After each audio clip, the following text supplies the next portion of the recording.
La columna de hierro. Se dobló sobre la barandilla del palco y, echando el cuerpo fuera, dijo algo que no entendió nadie. «¡Viva el mister!», gritó una muchacha bonita que estaba a su lado, al parecer tan ebria como él. Todos los ojos se volvieron hacia ellos. «¡Viva!», respondieron unos espectadores condescendientes.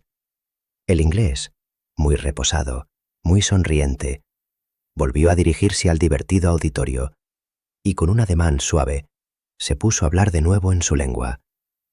Una tempestad de gritos, aplausos, pataleos y silbidos estalló en la sala y ahogó su voz tenue.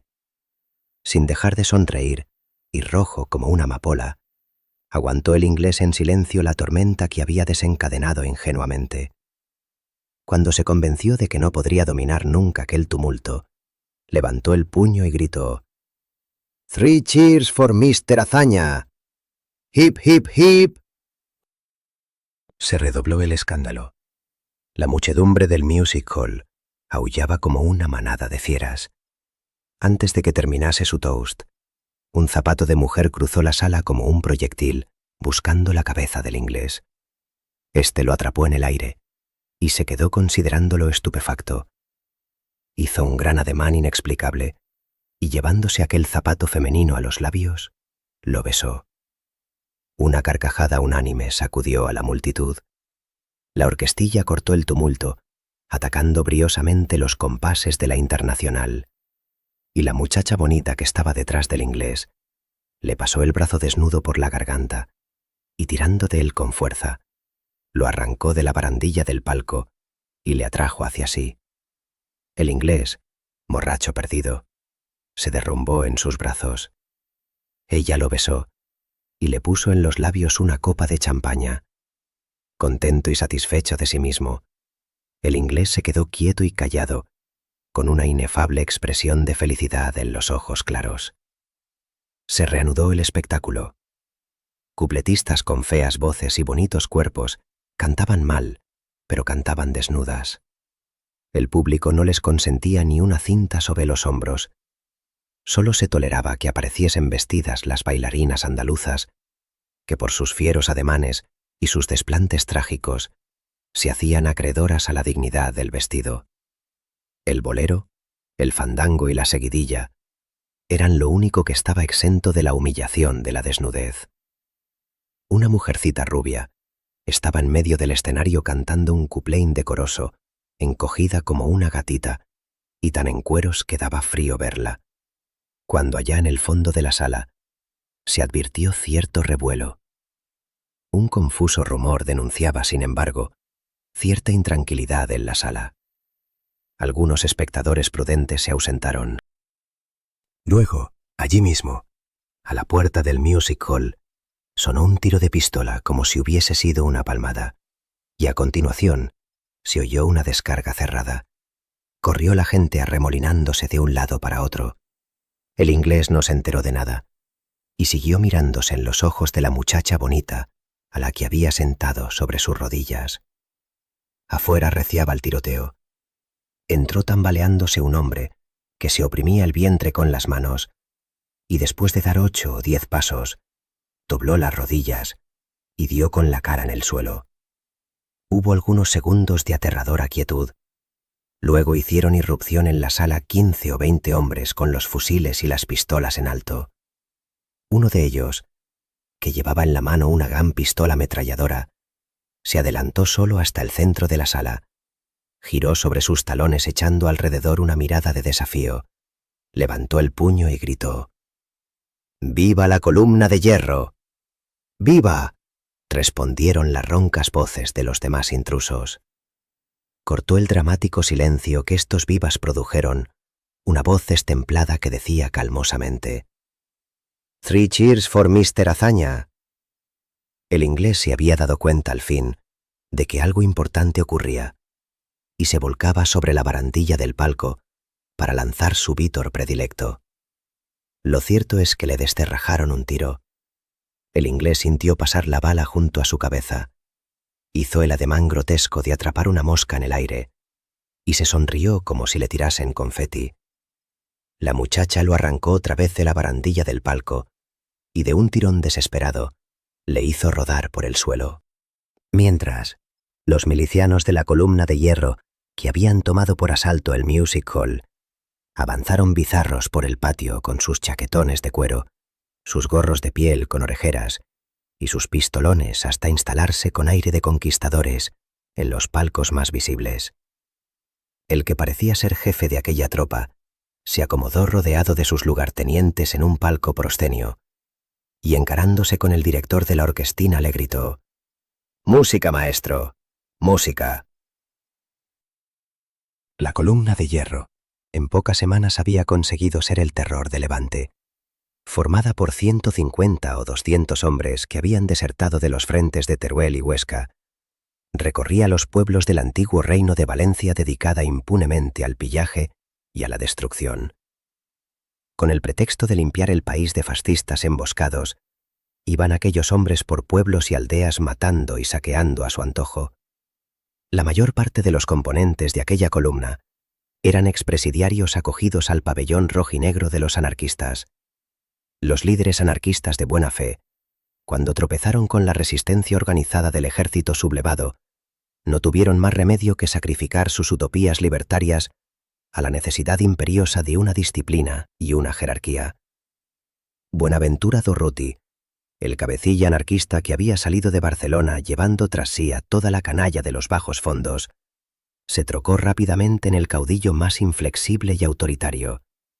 Este bárbaro caudillaje fue eliminando del frente a los criminales y a los cobardes que habían acudido solo al olor del botín.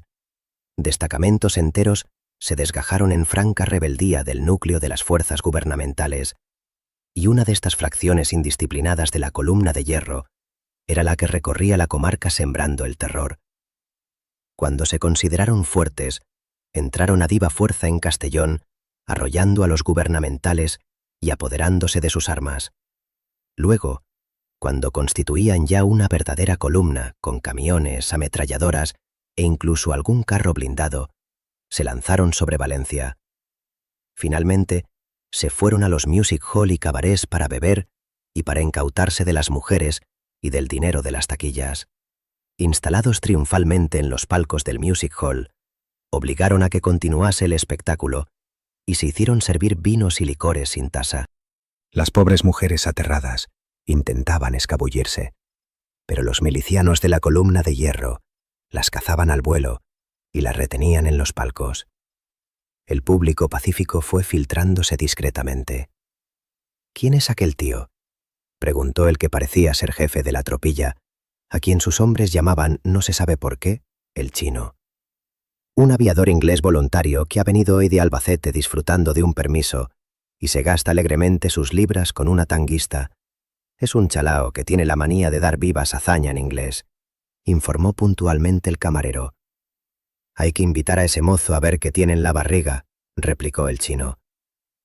Se fue lentamente hacia el palco donde estaba el inglés.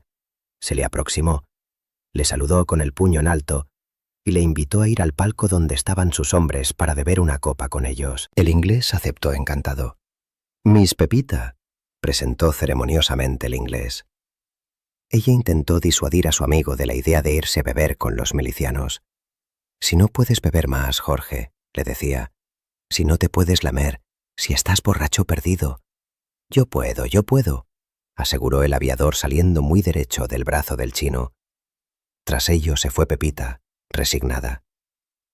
Cuando entraron en el palco de los milicianos, una mujer gorda y desnuda danzaba en el escenario. Uno de ellos, apodado el Negus por la barba negrísima que se había dejado crecer, aprovechó el palco proscenio y dando un salto de mono, se subió al tablado, cogió por la desnuda cintura al artista y se la llevó en brazos hasta el palco, en el que la dejó caer sobre la mesa. La mujer, aterrorizada, intentaba sonreír con los ojos preñados de lágrimas. El Negus se echó sobre ella.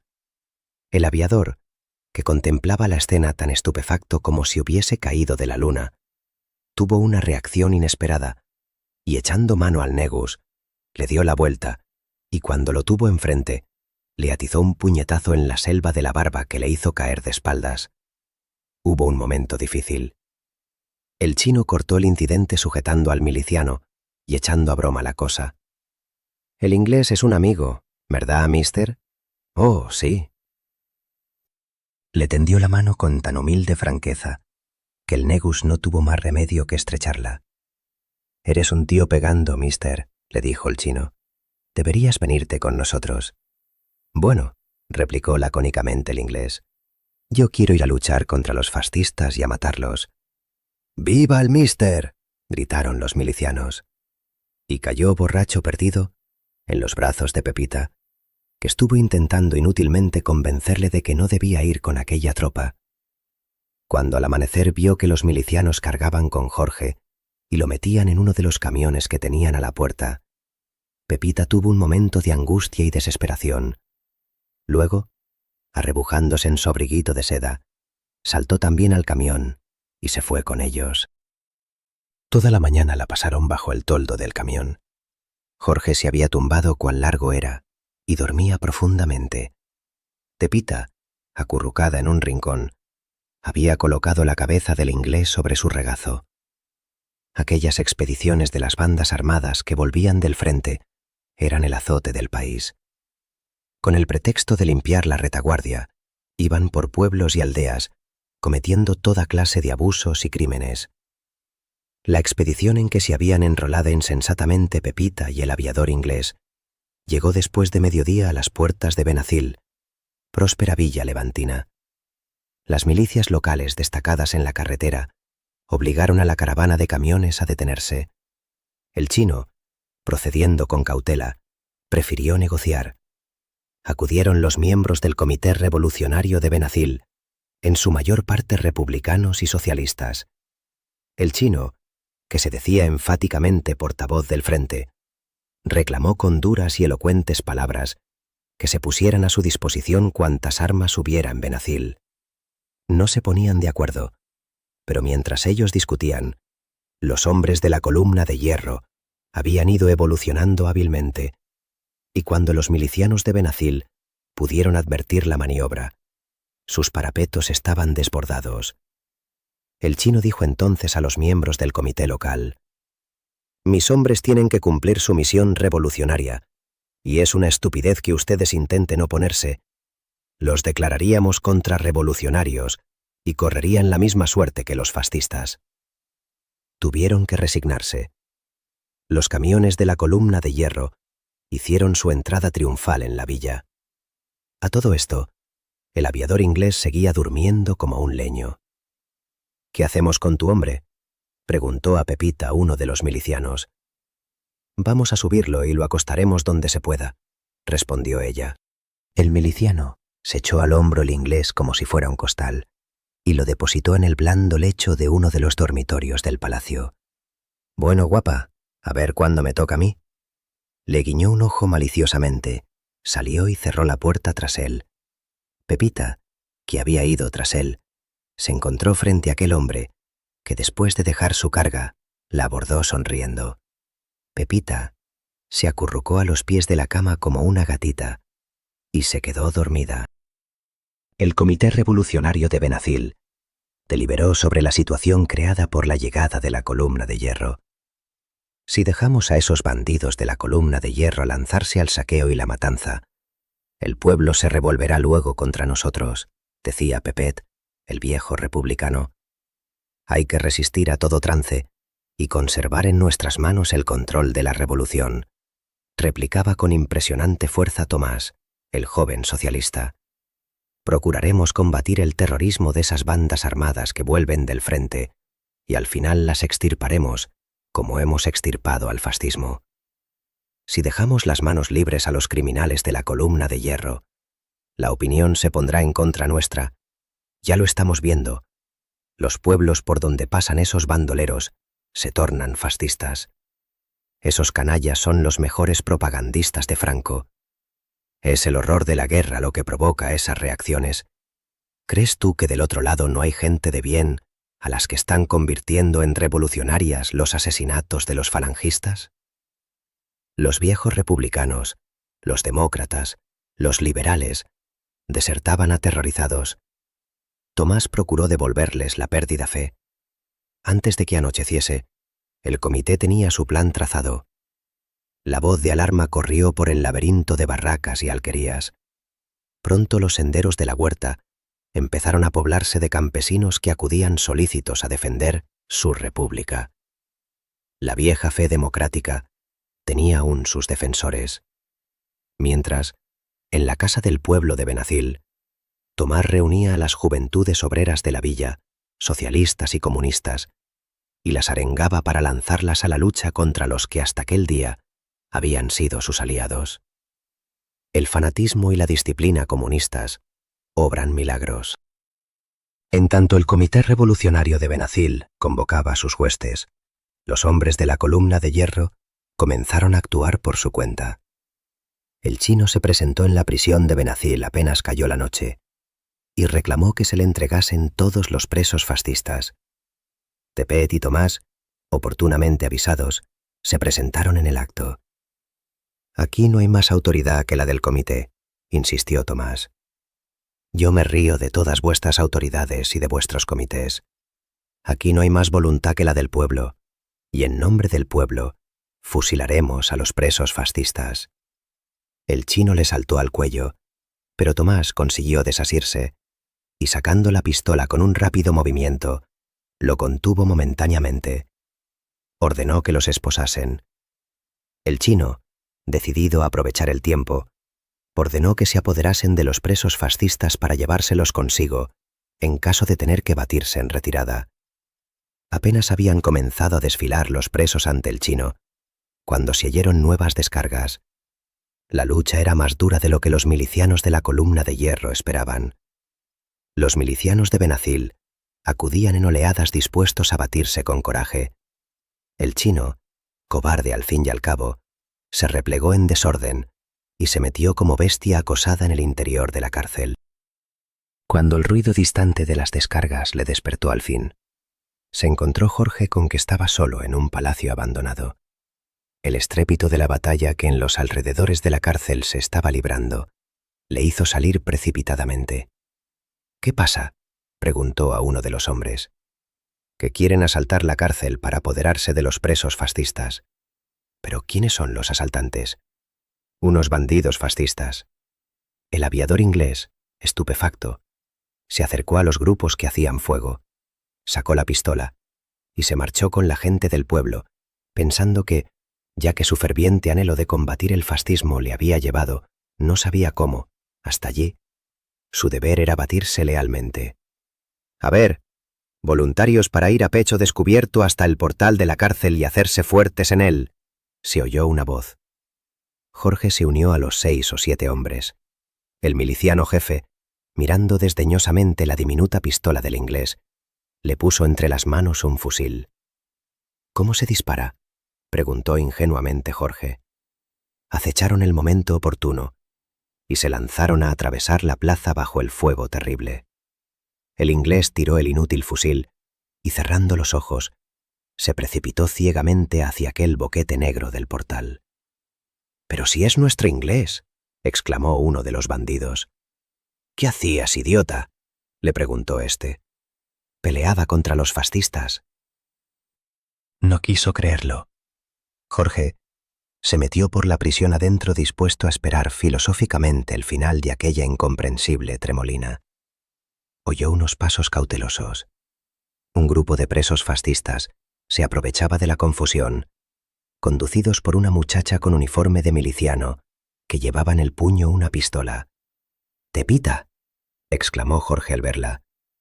Cuando los presos llegaron al patio, Tepita les hizo ocultarse tras unas gruesas pilastras, a espaldas mismas de los que manejaban la ametralladora. «¡Arriba, España!», respondió uno de los prisioneros en voz baja. «Has hecho bien en salvar la vida de esos desgraciados. Sospecho que son los presos fascistas, pero te has portado como debías evitando que los asesinen». Pepita lanzó bravatas y juramentos para excitar a los que luchaban. El chino decidió batirse en retirada. Distrajo la atención del núcleo principal de los asaltantes y simultáneamente concentró a todos sus hombres frente a la entrada principal. Llevaban con ellos esposados a Pepet y a Tomás, exponiéndolos visiblemente al fuego de sus propios partidarios para que les cubriesen la retirada. Los presos fascistas que, advertidos por Pepita, habían salido de la cárcel confundidos con ellos, se dispersaron en el trayecto. El chino hizo recuento de sus hombres. La columna de hierro se había salvado. Jorge, que iba al lado de Pepita, la invitó a aprovechar la parada para caminar un rato a pie y hablar sin testigos. Pepita, sin decir palabra, se tiró del camión y echó a andar carretera delante. Por grande que sea mi odio a los fascistas, yo hubiese procedido igual que tú, le susurró al oído. ¿Y quién te ha dicho a ti que yo odio a los fascistas?, le dijo con voz agria. Yo soy fascista, ¿te enteras? Cambiando de tono, habló luego con voz más grave y profunda. Yo debía haber sido tu perdición. Te busqué y te llevé al Music Hall para obtener de ti cuanto necesitaba. No he sabido hacerlo. No he querido hacerlo porque me has dado lástima. Vete. Subían lentamente un repecho desde cuya cima se veían a lo lejos los primeros resplandores del nuevo día. Ahora que empiezo a conocerte, he perdido toda esperanza de conseguirlo. Perecer asesinado por esta canalla a la que amas tanto. Vete. Vete. Pues vente tú conmigo, respondió Jorge. ¿Qué harás tú entre esta gente? Animarlos, estimular sus instintos, poner en tensión su fuerza destructora. Ellos, solo con sus crímenes, son capaces de hacer fascista a todo el país. Así sirvo a mi causa. ¿Y si yo te mato ahora?, le dijo. Ella lo miró fríamente. Serías un asesino más entre los asesinos. La caravana había reanudado su marcha. Pepita dio un salto y, encaramándose en la trasera de uno de ellos, partió y dejó a Jorge al borde del camino. Jorge, cuando vio perderse en la distancia el último de los camiones, se pasó la mano por la frente calenturienta, se arrancó heroicamente de aquella sugestión y, un paso tras otro, emprendió el camino de retorno a Benacil. Cuando llegó al lugar donde había estado detenida la caravana, encontró al borde del camino los cadáveres de los hombres que habían sido fusilados por la espalda. El gobierno se decidía al fin a acabar con el bandidaje de aquellas columnas de desertores del frente. Jorge se ofreció voluntario para prestar ese servicio. Iba pilotando un aparato de caza al frente de una escuadrilla, cuando descubrió en una llanura parda el rosario de camiones de la columna de hierro. Descendió rápidamente y, en una pasada de reconocimiento, se cercioró de que aquellos eran efectivamente los hombres del chino.